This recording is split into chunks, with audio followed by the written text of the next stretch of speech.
Hi, this is Mr. Gibbons. I'm going to talk to you today about another method of taking notes in Western Civ called two-column notes, and it'll look a little something like this. This will be your notebook. We're going to start on a fresh page. I'll have folded it into two columns, two unequal columns, the left-hand column being smaller than the right one. And on the left-hand column, I'm going to write major themes, ideas, people, and in the right-hand column I'll write details, supporting details about that person or item. And for this example I'll show you a slide a little bit different than the one we looked at in the other video. This slide will have no bullets, which is typical in a unit like the Renaissance where there's a lot of art. So this one's going to be called Leonardo's Works. And we'll start again with the date.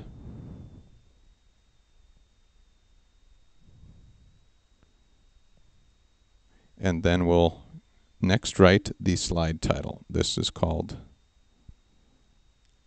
Leonardo's Works.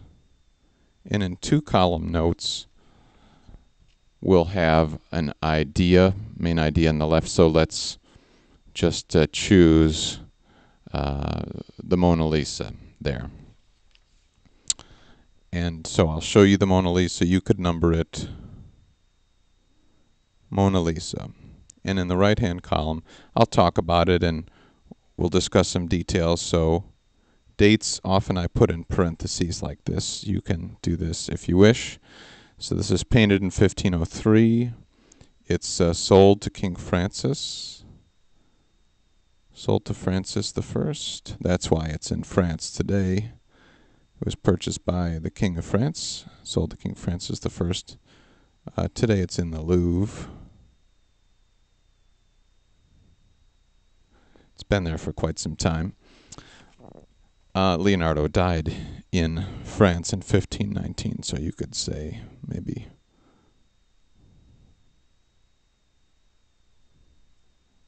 Leonardo. And we already know the subject is Leonardo. And more about the painting, we could talk about her smile. We could talk about the landscape, perhaps, in the background.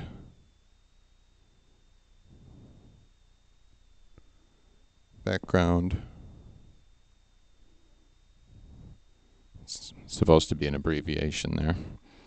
Sort of hard to read, but we could talk about, he's interested in engineering, and so in the background you can see what looks to be perhaps a canal project and a bridge, so you could mention engineering here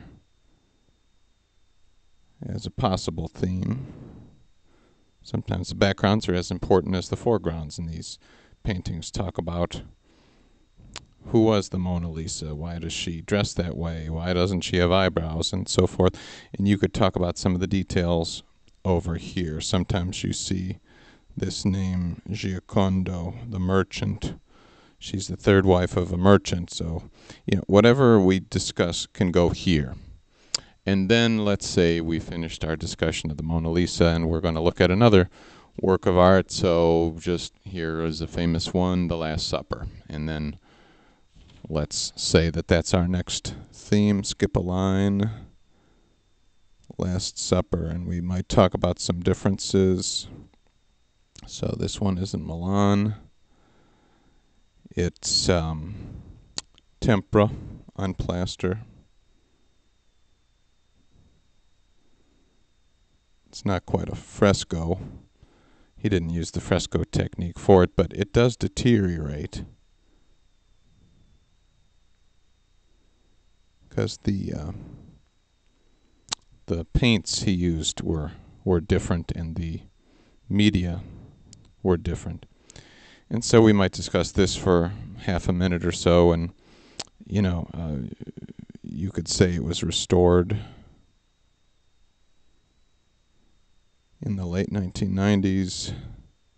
You might say it's got Jesus with the disciples, including Judas, and talk about use of perspective, It's more apparent in the Last Supper than it is in, say, the Mona Lisa or the Virgin of the Rocks down there.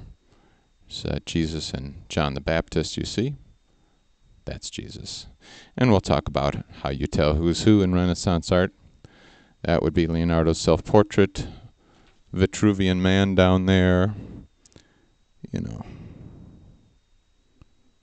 Vitruvian Man, that's an N, Vitruvian Man, and so forth. And then the point is that the idea is here, the supporting details are here, we skip lines and we pause frequently for questions, but that would be another method of taking notes, and this was a slide with no bullets on Leonardo's works.